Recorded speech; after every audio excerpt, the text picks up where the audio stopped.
Excellencies, नमस्कार। सबसे पहले मैं राष्ट्रपति रहमोन को एससीओ काउंसिल की सफल अध्यक्षता के लिए बधाई देता हूं। ताजिक प्रेसिडेंसी ने चुनौतीपूर्ण वैश्विक और क्षेत्रीय माहौल में इस संगठन का कुशलता से संचालन किया है। ताजिकिस्तान की आजादी की 30वीं वर्षगांठ के इस वर्ष में मैं पूरे भारत की ओर से सभी ताजिक भाई बहनों को और राष्ट्रपति रहमोन को बहुत बहुत बधाई और शुभकामनाएं देता हूं। एक्सेलेंसीज, इस साल हम एससीओ की भी 20वीं वर्षगांठ मना रहे हैं। यह खुशी की बात है कि इस शुभ अवसर पर हमारे साथ नए मित्र जुड़ रहे हैं। मैं ईरान का एससीओ के नए सदस्य देश के रूप में स्वागत करता हूं। मैं तीनों नए डायलॉग पार्टनर्स सऊदी अरब, इजिप्ट और कतर का भी स्वागत करता हूं। एससीओ का एक्सपेंशन हमारी संस्था का बढ़ता प्रभाव दिखाता है। नए मेंबर और डायलॉग पार्टनर से एससीओ भी और मजबूत और क्रेडिबल बनेगा। एक्सेलेंसी, एससीओ की 20वीं वर्षगांठ इस संस्था के भविष्य के बारे में सोचने के लिए भी उपयुक्त अवसर है। मेरा मानना है कि इस क्षेत्र में सबसे बड़ी चुनौतियां शांति, सुरक्षा और ट्रस्ट डेफिसिट से संबंधित है और इन समस्याओं का मूल कारण बढ़ता हुआ रेडिकलाइजेशन है। अफगानिस्तान में हाल के घटनाक्रम ने इस चुनौती को और स्पष्ट कर दिया है। इस मुद्दे पर एससीओ को पहल लेकर कार्य करना चाहिए।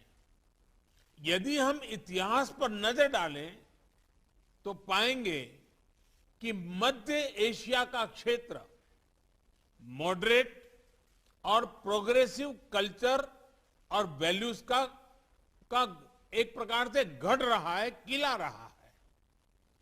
सूफीवाद जैसी परंपराएं यहां सदियों से पनपी और पूरे क्षेत्र और विश्व में फैली। इनकी छवि हम आज भी इस क्षेत्र की सांस्कृतिक विरासत में देख सकते हैं।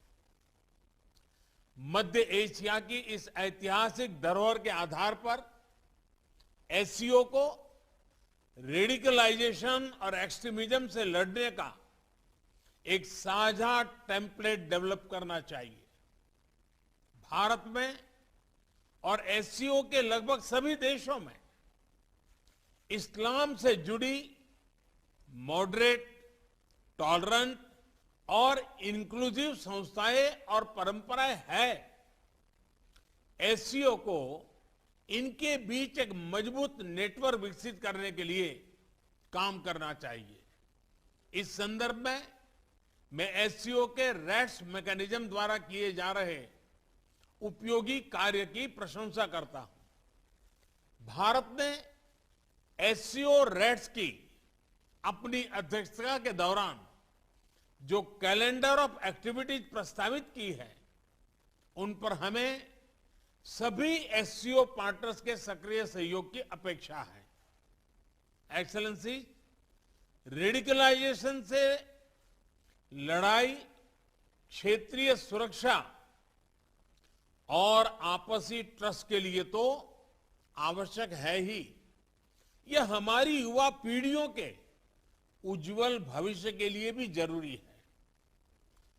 विकसित विश्व के साथ प्रतिस्पर्धा के लिए हमारे क्षेत्र को उभरती टेक्नोलॉजी में स्टेक होल्डर बनना होगा। इसके लिए हमें अपने प्रतिभाशाली युवाओं को विज्ञान और रेशनल थिंकिंग की ओर प्रोत्साहित करना होगा।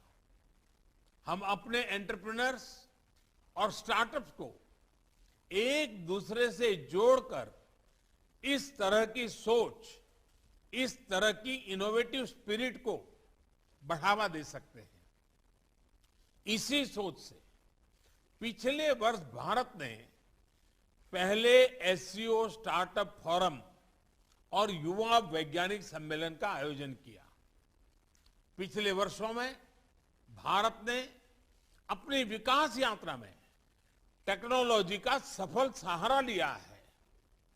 चाहे फाइनेंशियल इंक्लूजन बढ़ाने के लिए यूपीआई और रुपे कार्ड जैसी टेक्नोलॉजीज हो, या कोविड से लड़ाई में हमारे आरोग्य सेतु और कोविन जैसे डिजिटल प्लेटफॉर्म्स, इन सभी को हमने स्वेच्छा से अन्य देशों के साथ भी साझा किया है।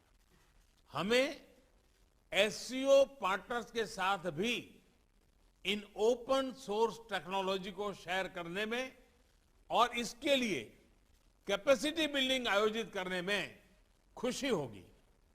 एक्सेलेंसी, रेडिकलाइजेशन और असुरक्षा के कारण इस क्षेत्र का विशाल आर्थिक पोटेंशियल भी अनटैप रह गया है। खनिज संपदा हो या इंट्रा एससीओ ट्रेड, इनका पूर्ण लाभ उठाने के लिए हमें आपसी कनेक्टिविटी पर जोर देना होगा। इतिहास में सेंट्रल एशिया की भूमिका प्रमुख क्षेत्रीय बाजारों के बीच एक कनेक्टिविटी ब्रिज की रही है। यही इस क्षेत्र की समृद्धि का भी आधार था। भारत सेंट्रल एशिया के साथ अपनी कनेक्टिविटी बढ़ाने के लिए प्रतिबद्ध है। हमारा मानना है कि लैंडलॉक्ड सेंट्रल एशियाई देशों को भारत के विशाल बाजार से जुड़कर अपार लाभ हो सकता है। दुर्भाग्यवश आज कनेक्टिविटी के कई विकल्प उनके लिए खुले नहीं हैं। ईरान के चाबाहर पोर्ट में हमारा निवेश और इंटरनेशनल नॉर्थ साउथ कॉरिडोर के प्रति हमारा प्रयास इसी वास्तविकता से प्रेरित है। एक्सेलेंसी, कनेक्टिविटी की कोई भी पहल वन वे स्ट्रीट नहीं हो सकती। आपसी ट्रस्ट सुनिश्चित करने के लिए कनेक्टिविटी प्रोजेक्ट्स को कंसल्टेटिव, पारदर्शी और पार्टिसिपेटरी होना चाहिए। इनमें सभी देशों की टेरिटोरियल इंटीग्रिटी का सम्मान निहित होना चाहिए। इन सिद्धांतों के आधार पर एससीओ को क्षेत्र में कनेक्टिविटी प्रोजेक्ट्स के लिए उपयुक्त नॉर्म्स विकसित करने चाहिए। इसी से हम इस क्षेत्र की पारंपरिक कनेक्टिविटी को पुनः स्थापित कर पाएंगे और तभी कनेक्टिविटी प्रोजेक्ट्स हमें जोड़ने का काम करेगी, न कि हमारे बीच दूरी बढ़ाने का। इस प्रयत्न के लिए भारत अपनी तरफ से हर प्रकार का योगदान देने के लिए तैयार है। एक्सेलेंसी, एससीओ की सफलता का एक मुख्य कारण यह है कि इसका मूल फोकस क्षेत्र की प्राथमिकताओं पर रहा है। रेडिकलाइजेशन, कनेक्टिविटी और पीपल टू पीपल संबंधों पर मेरे सुझाव एससीओ की इसी भूमिका को और सबल बनाएंगे।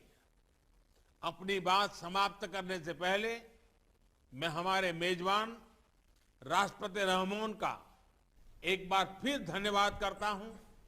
उन्होंने इस हाइब्रिड फॉर्मेट की चुनौती के बावजूद इस सम्मेलन का बेहतरीन आयोजन और संचालन किया है।